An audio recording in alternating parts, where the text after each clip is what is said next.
नहमदुहु व नसल्ली अला रसूलिल करीम बिस्मिल्लाहिर्रहमानिर्रहीम रब्बि इश्रह ली सदरी व यस्सिर ली अमरी वहलुल उक़दतम मिन लिसानी यफ़क़हू क़ौली सदक़ल्लाहुल अज़ीम।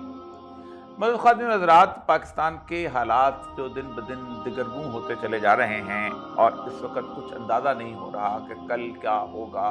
और क्या हो सकता है, और इलेक्शन होंगे नहीं होंगे, इलेक्शन होने के बाद कौन बरइख्तियार आएगा, कौन बरइख्तियार नहीं आएगा, पाकिस्तान के आलमी ताल्लुकात कैसे होंगे, क्या हम अमेरिका के साथ होंगे, क्या हम चीन के साथ होंगे, क्या हम अपने दूसरे पड़ोसियों अफ़गानिस्तान और उसके साथ साथ ईरान के साथ ताल्लुकात को बेहतर तौर पर उसवार कर सकेंगे कि नहीं, क्या भारत जो हमारा असली अब्दी दुश्मन है वो हमारे साथ कौन सा रवैया रखेगा। ये बहुत सारे सवालात हैं कि जो मुझे इंतहाई परेशान रखते हैं, मुझे ही नहीं पाकिस्तान के हर उस शख्स को परेशान रखते हैं जो सोचता है, जानता है और पाकिस्तान का दर्द रखता है। ये सारे हालात बिगड़ने की बुनियादी वजह पाकिस्तान की वो बुनियादी लोकेशन है कि जिसके बारे में एक मशहूर किताब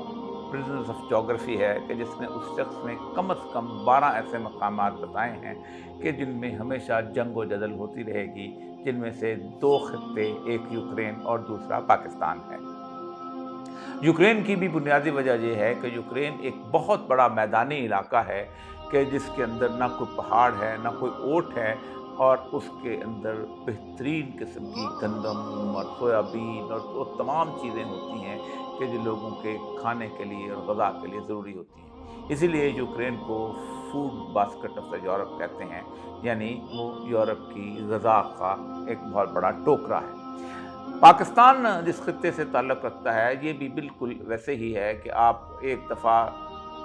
कराकरम हाईवे, कराकरम का जो पहाड़ी सिलसिला है उससे और हिमालयस के पहाड़ी सिलसिले से आप जब गुज़र जाएं तो फिर उसके बाद लंबा मैदान आता है जो पंजाब और सिंध पर मुश्तमिल है, और उसको भी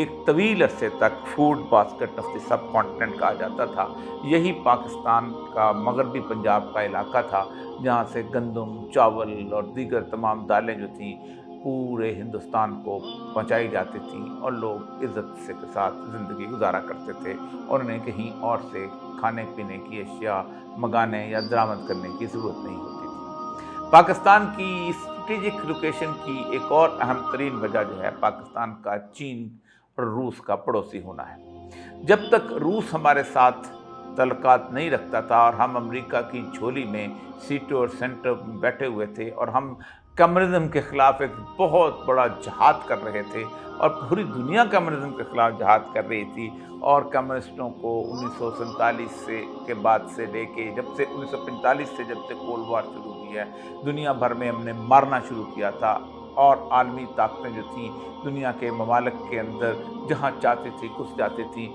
सबसे बदतरीन जो सूरत हाल थी वो वियतनाम में 60 लाख लोगों को सिर्फ इस बार बुनियाद पर कत्ल कर दिया गया था कि हो ची मिन्ह जो थे वो एक कम्युनिस्ट रेवोल्यूशन वहाँ लाना चाहते थे, और अमेरिका और यूरोप समझते थे कि अगर कम्युनिज्म आ गया तो हमारा पूरे का पूरा मगरब का वो जो सरमायादाराना निज़ाम है वो धड़ाम से गिर जाएगा। बेचारे 12 ममालिक जो लैटिन अमेरिका के हैं, जिनमें ब्राज़ील और मेक्सिको और चिली और होंडुरास और निकारागुआ और क्या मुल्क थे कि जिनको तबाह बर्बाद कर दिया गया, और उनके यहाँ ऐसे ऐसे मिलिट्री डिक्टेटर्स वहाँ पर लगाए गए कि जिन्होंने मिसिंग पर्सनस का भी रिवाज डाला और जिन्होंने लोगों को कत्ल गारत का भी रिवाज डाला। कहा गया कि ये कॉन्ट्रास गोरीला हैं और ये जनाब आपके जब आएंगे तो आपकी ज़मीनें कब्ज़ा करेंगे, आपके घर कब्ज़ा करेंगे, आपके जायदादें कब्ज़ा करेंगे। तो उस वक़्त तक हम उसके हवारी थे और हमने एक जंग भी लड़के दी अमेरिका को, और अमेरिका और आलमी दुनिया को फ़तह भी हमने नसीब करवाई। यही वजह है कि जिस दिन बर्लिन वॉल टूटी है उसका पहला हथौड़ा लगाने के लिए जनरल हमीद उल डायरेक्टर जनरल ISI को 92 में वहाँ बुलाया गया, और उन्होंने वो उसकी दीवार को तोड़ने में हथौड़ा लगाया। और ये वही कैफियत है कि हमने एक छोटे से मुल्क से एक बहुत बड़ी ताकत को ज़लील करवाने की कोशिश की, और ये अमूमन रवाज यही होता है कि एक बड़ा चौधरी जो है जब अपने मुकाबल वाले चौधरी को ज़लील करना चाहता है तो वो चमारों से उसको जूते लगाता है। ये ख़त्म हुआ मामला, तो फिर उसके बाद एक लंबी कहानी 9/11 की है, लेकिन 9/11 के आखिरी दिनों में जब उस वॉर ऑफ टेरर के दौरान 2011 کے اندر ہلری کلنٹن جب وزیر خارجہ تھی تو اس نے ایک بیان دیا تھا کہ where we are going to spend the next 10 years, تو وہ اس نے کہا تھا کہ ہم اس کو کنٹینمنٹ آف چائنا کے اندر ہم اس کو لے کے جائیں گے اور ہم اپنی تمام صلاحیتیں جو ہیں وہاں صرف کریں گے۔ 2019 کے نومبر میں یہ میرے ہاتھ میں وہ پلان ہے جسے پینٹاگون جو ہے انڈو پیسیفک پلان کہتا ہے۔ اس پلان کے اندر یوں تو یہ انڈو پیسیفک کا پلان ہے، لیکن اس پلان کے اندر یوکرین کا بھی تذکرہ موجود ہے، اور کہا گیا ہے کہ یوکرین جو ہے اس کے اندر ہم اس کو اپنی بنیاد بنائیں گے۔ یہی وجہ ہے کہ اس کے بعد یوکرین کے اندر امریکہ نے اپنے اندر اس کو انفلوئنس کو لانے کی کوشش کی اور پھر یوکرین پر حملہ آور ہو گئے، اور وہی کیفیت پیدا ہو گئی کہ جو کیفیت افغانستان کے اندر روس کے داخل ہونے والی تھی، اور یہی وجہ ہے کہ یوکرین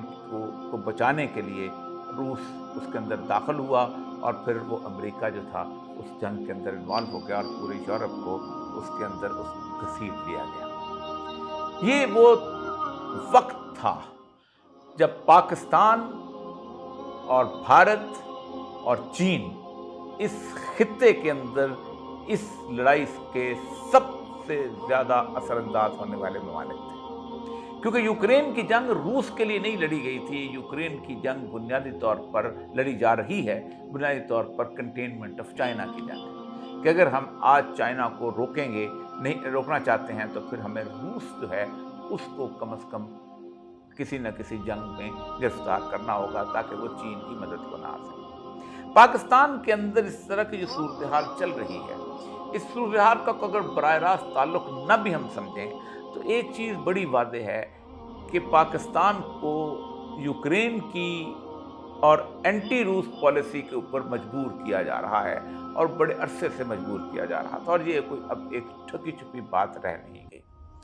پاکستان سے بہت سارے ایسے مطالبات ہیں جو کہ کیے جاتے رہے، اور امریکہ یہ سمجھتا ہے کہ ہم ویسے ہی سر تسلیم ہم کر لیں گے جیسے ضیاء الحق نے کیا تھا، اور ضیاء الحق نے ہمیں پوری کی پوری آزادی دے دی تھی، اور ہم نے یہاں پر بیٹھ کر ایک ایسی جنگ لڑی جس میں امریکہ کا ایک سپاہی بھی نہیں مرا، لیکن پاکستان کے شہری بھی شہید ہوئے، اور افغانستان کے اندر 14 لاکھ کے قریب مسلمان بھی شہید ہوئے، اور روس کو ہم نے شکست دے دی۔ امریکہ کے لیے اس سے بڑا اور بہترین فائدے کا سودا اور کیا ہو سکتا تھا۔ اس کے بعد کچھ ہی عرصے کے بعد 1988 میں افغان جو ہے وہ پہلا روسی سپاہی افغانستان سے گیا ہے، اور پھر اس کے بعد جنگ کا شکار ہونے کے بعد وہ خطہ جو ہے تباہ و برباد ہوا ہے، لیکن ملا عمر نے 1996 میں جب حکومت قائم کر لی تو صرف اس کے 5 یا 6 سال کے بعد ایک دوسری جنگ میں بھی امریکہ کو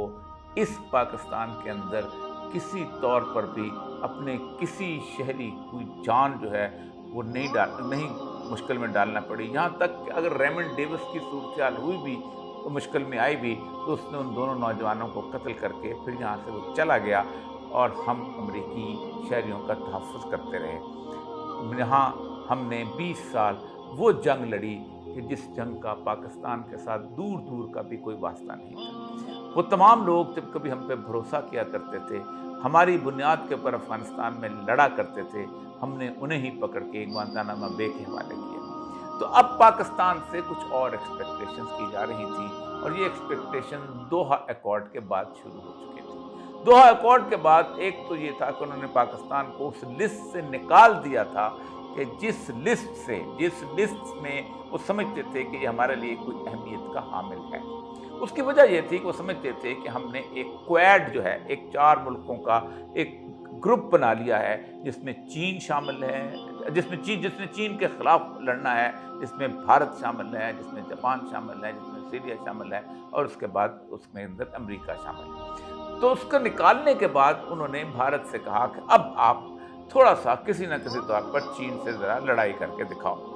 تو لداخ کے علاقے میں جس وقت چین نے وہ لڑائی کی، اور وہاں پر چین کے ساتھ اس لڑائی میں بھارت کو ذلت آمیز شکست کا سامنا کرنا پڑا، اور تقریباً 1000 اسکوائر کلومیٹر کا علاقہ بھی چین نے اس سے ہتھیا لیا، اور اس کو عالمی طور پر کسی نے بھی سرزنش تک نہیں کی، بلکہ وہ ایکارڈ جو کہ چین اور اس کے درمیان हुआ है उसने इस रूस के अंदर उसने भारत से उस 1000 स्क्वायर किलोमीटर के इलाके का तस्करा करने से भी भारत को रोक दिया है। यहाँ अमेरिका को इस बात का एहसास हुआ कि भारत में चीन से लड़ने की अहलियत मौजूद नहीं है, अगरचे कि उसकी फौज इतनी बड़ी है, अगरचे कि उसके पास साजो सामान बहुत मौजूद है। तब हमसे तल्लुकात थे, उसको फिर दोबारा थोड़ा सा सोचना शुरू किया गया और कहा गया कि हम किसी न किसी तौर पर इस खित्ते के अंदर एक ऐसी सूरत हाल पैदा करें कि जिस सूरत हाल में चीन जो है वो किसी तौर पर उस सी पैक के उस रास्ते को इस्तेमाल न कर सके। सी पैक के रास्ते के ऊपर अगर दो किनारों के ऊपर डिस्टर्बेंस मौजूद हो तो कभी भी सी पैक का ये लंबा तवील रास्ता जो है ये किसी तौर पर आगे नहीं बढ़ सकता और ना चीन का ये ख्वाब पूरा हो सकता है कि वो ग्वादर की बंदरगाह से पूरी दुनिया के साथ रब्ता कर सके। एक बलूचिस्तान और दूसरा गिलगित-बल्तिस्तान। आप हैरान होंगे कि बलूचिस्तान में जब से सी पैक की सूरत हाल आगे बढ़ी है, एक मंसूबे के तहत वहाँ उस इलाके को बदअमनी का शिकार किया गया है और इस बदअमनी का शिकार करने में शायद बलोचों का इतना हाथ ना हो, लेकिन नवाब अकबर बुगटी की शहादत में जो लोग भी मुलव्वस थे उन्होंने बलूचिस्तान के अमन को जिस तरह तबाह बर्बाद किया है और फिर उसके बाद उस सारे मामले को आगे लेके चल रहे हैं, उनका हाथ बहरहाल उसके अंदर बहुत ज़रूर है। क्योंकि बलूचिस्तान का खित्ता 1988 से लेके 2006 तक इस कदर पुरअमन था कि रातों की रौनकें तक आबाद थी। दूसरी चीज़ जो थी वो गिलगित-बल्तिस्तान, ये इंतहाई पुरअमन इलाका था। इस पुरअमन इलाके में किसी को मालूम तक नहीं होता था कि कौन शिया है और कौन सुन्नी है, लेकिन 1979 में ईरानी इनकलाब के बाद वहाँ जिस तरह की कैफियत पैदा हुई और वहाँ जिस तरह कत्ल गारत और खूनरेज़ी हुई, वहाँ जिस तरह आलमी ताकतें उसके अंदर मौजूद हुई, उससे भी अंदाज़ा होता है कि अगर आज वहाँ से सी पैक की सूरत हाल में वहाँ से रोड निकलती है और ग्वादर तक जाती है तो ये दोनों कोने जो हैं वो आबाद नहीं रहती और वो किसी तौर पर पुरअमन नहीं रहती। लेकिन इसमें एक और तीसरा फरीक है जो ख़ास तौर पर समझता है कि अगर हम इस मामले को आगे बढ़ाएं तो सी पैक जो है वो मुकम्मल तौर पर ख़राब हो जाएगा और वो है भारत समझता ये है कि गिलगित-बल्तिस्तान का इलाका जो है चूँकि कश्मीर का हिस्सा है इसलिए हम इस हिस्से को अपने तौर पर हम अपने उसका जिसे कहते हैं हम उस पर अपना हक समझते हैं और उसको आलमी ताकतों के सामने और आलमी फोरम के ऊपर भी इसके बारे में गुफ्तगू करता रहता है। मैं इस सारी सूरत हाल को बयान इसलिए कर रहा हूँ कि इस वक्त हम जिस सिचुएशन से गुजर रहे हैं उस सिचुएशन के अंदर पाकिस्तान के जिस किस्म के हालात चल रहे हैं, हमसे जो मुतालबा किया गया था वो मुतालबा यही किया गया था कि किसी न किसी तौर पर हम उस अफगान हुकूमत को डिस्टर्ब करने के अंदर, और ये मुतालबा अब तो दुनिया भर के अखबारात के अंदर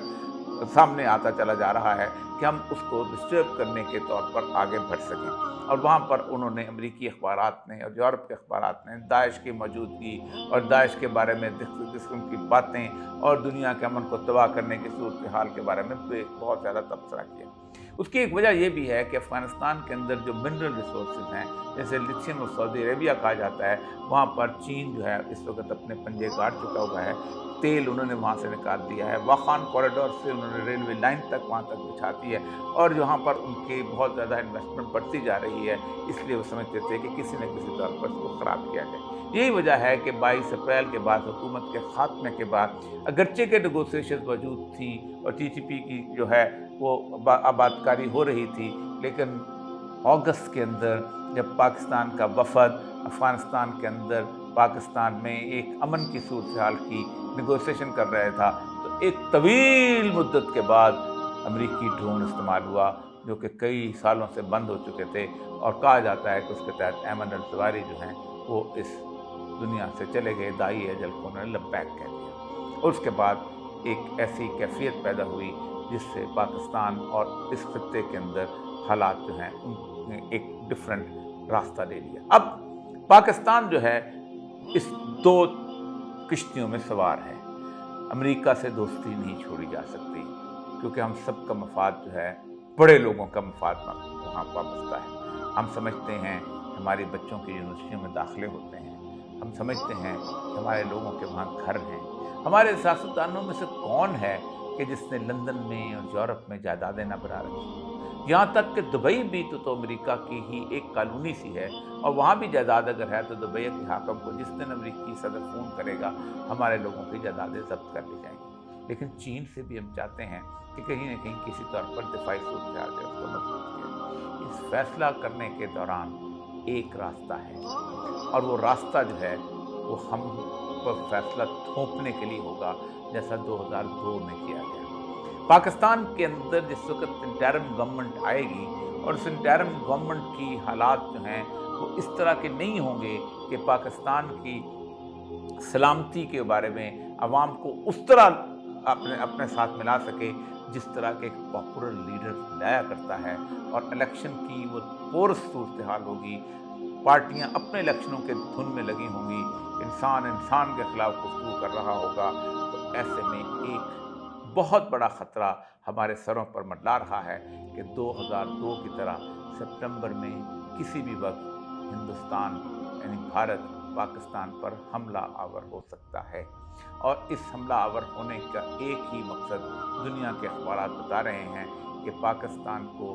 ٹرمز ڈکٹیٹ کروائی جائیں کہ تم نے آئندہ کیا کرنا ہے۔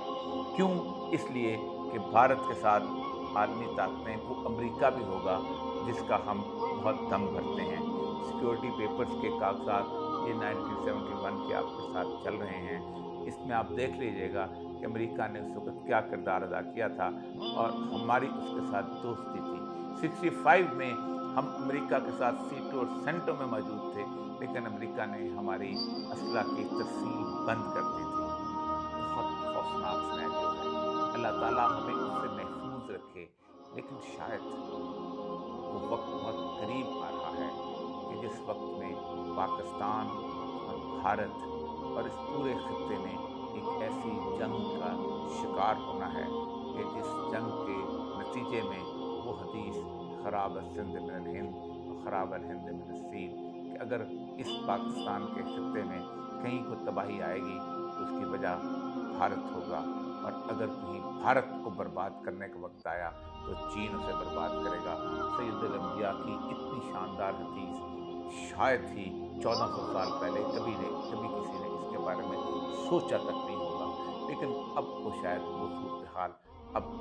پوری ہوتی نظر آ رہی ہے، کیونکہ کانفلکٹ بہت عروج پر ہے۔ پاکستان پر اگر بھارت کسی طور پر حملہ آور ہوتا ہے تو یہ چین کے ان مفادات پر براہ راست زد پڑے گی کہ جو اس نے گزشتہ 50 سال سے پلاننگ کے اندر شامل کیے ہوئے ہیں، اور یہاں ایک طویل انویسٹمنٹ کی ہوئی ہے۔ چین اپنے ان مفادات کے تحفظ کے لیے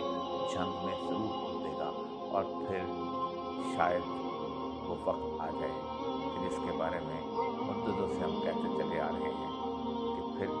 وہ صورتحال ہوگی کہ جب پورا خطہ اس جنگ میں اتر آئے گا۔ وآخر دعوانا